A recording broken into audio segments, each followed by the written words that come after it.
One night, Jesus went to dinner at an important leader's house. The important leader invited his important friends. They were all just sitting down to eat when a woman walked in. She was not invited, but everyone knew who she was. "Who does she think she is?" the guest whispered. "How dare she?" The woman was a big sinner, and everyone knew it. It was easy to see. After all, she had broken the rules and done bad things.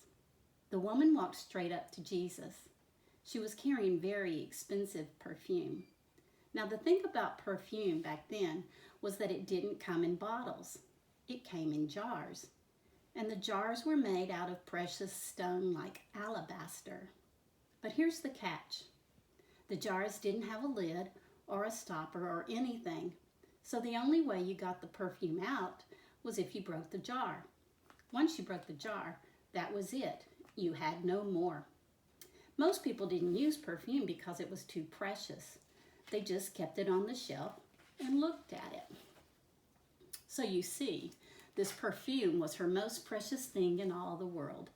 It was her treasure. The woman knelt down before Jesus like he was a king. She held Jesus' feet in her hands and started to cry. Her tears fell onto Jesus' feet, washing them. She kissed his feet and dried them with her long dark hair.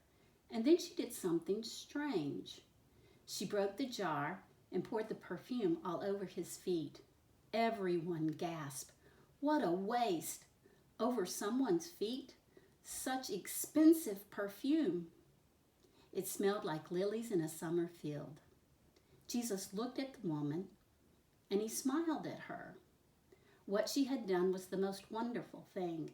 Just as Samuel had anointed David, God's true king, all those years before, so this woman had anointed Jesus, not with oil, but with her tears.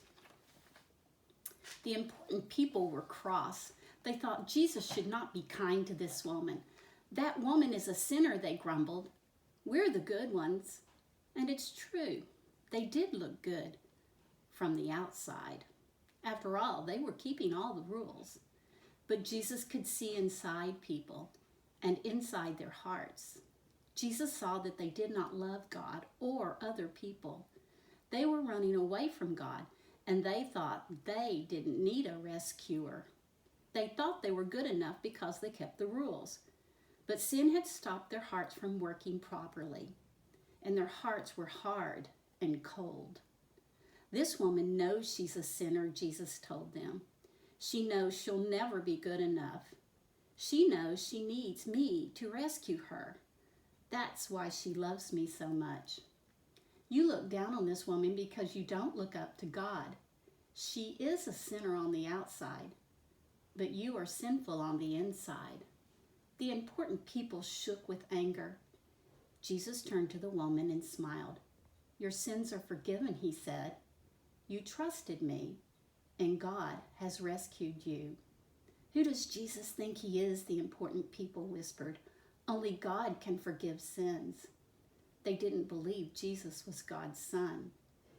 The more Jesus loved people and helped them, the more the important people and the leaders hated him. They were afraid people would follow Jesus instead of them. They were jealous and angry enough to kill Jesus.